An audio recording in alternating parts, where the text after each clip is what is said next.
Hello and welcome to Billy's Craft Room. In today's film I'm going to show you how to create a desktop calendar.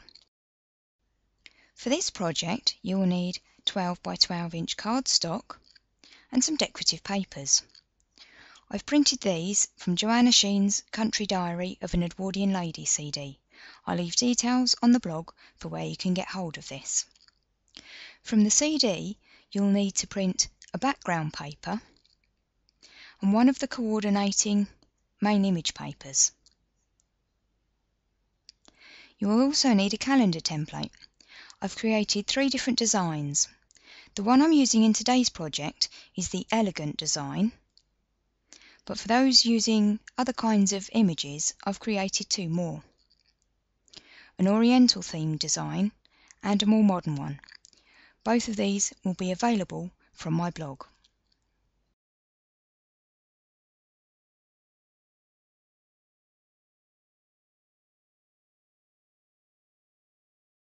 You will also need a scoring board, a cutting mat,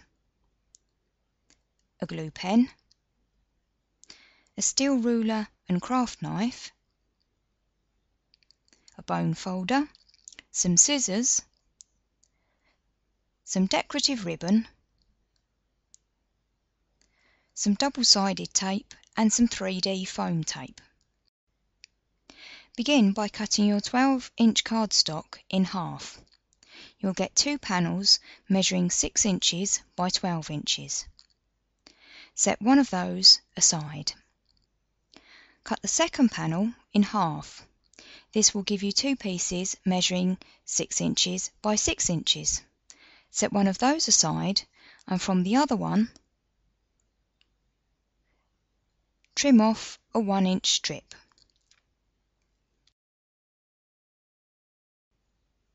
Take your 6-inch by 12-inch piece of card and along the long side score the centre line. Move the card across 3 inches and score at the 3-inch mark.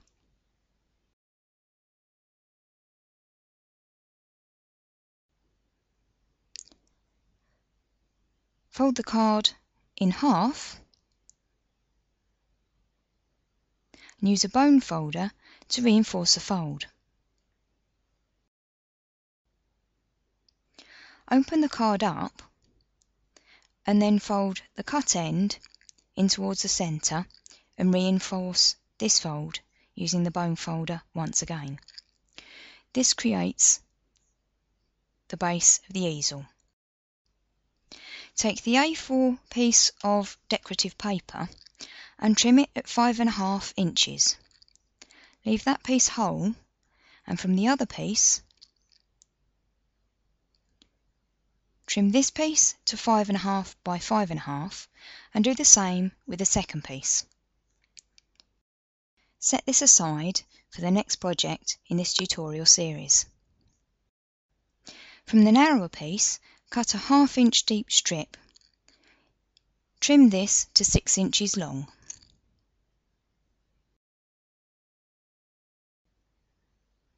Next, take your piece of decorative paper and glue it to the 1-inch by 6-inch panel. Apply glue stick to the decorative paper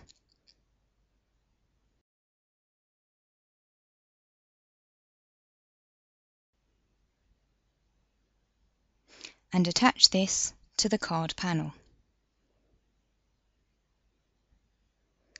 Press down to ensure you get a good bond.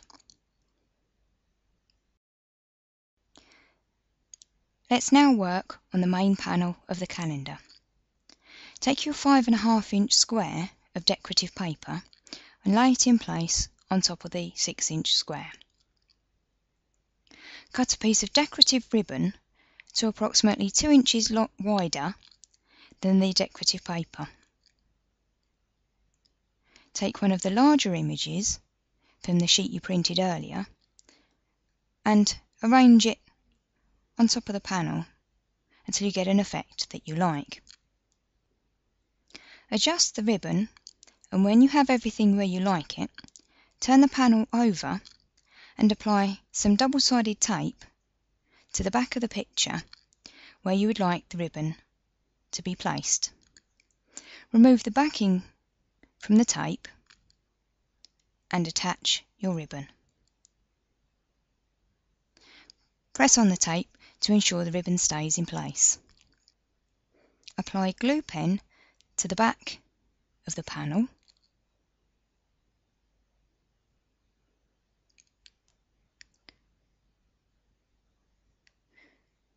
These pens are good because the glue doesn't soak through to the front side of the image.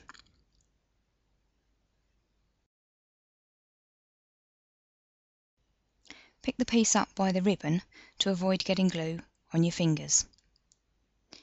Arrange the picture on top of the decorative paper, and when you're happy, adjust the ribbon and then press down to ensure the picture will stay in place. Turn it over, and in the area where you'd like the ribbon to be, apply some double-sided tape.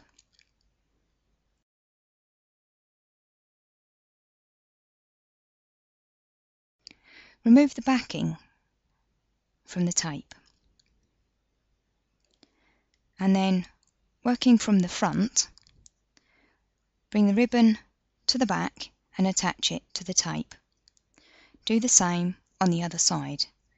This ensures that your ribbon stays straight, but it also stays in place while you attach it. Next, apply glue pen to the back of your decorative paper.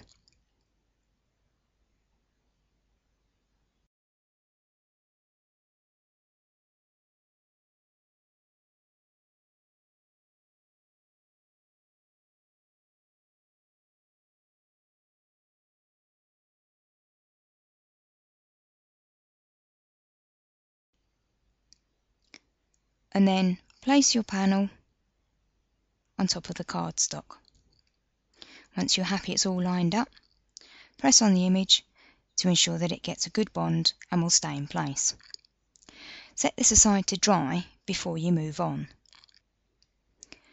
I'm now going to put this panel onto the main easel. Open up the cardstock and apply glue to just a 3-inch panel at the front.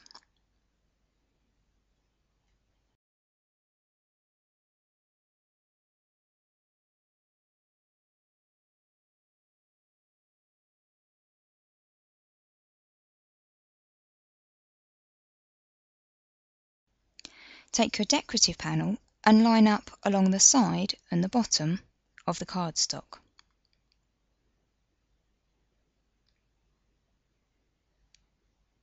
Press in place to ensure the glue will create a good bond.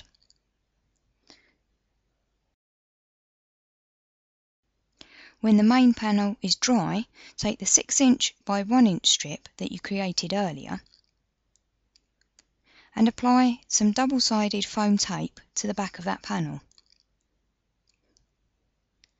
Attach this to the front edge of the base of the card. The 3D foam creates dimension and will stop the main panel sliding too far forwards. Now this makes a perfectly nice card in its own right, but to turn it into a gift, why not print one of my calendar templates?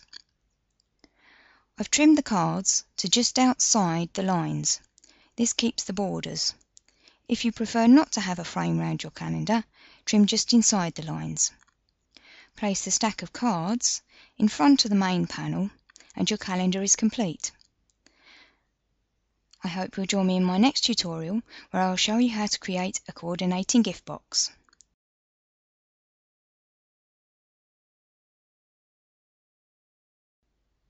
For more inspiration, please visit the blog on www.billiescraftroom.co.uk.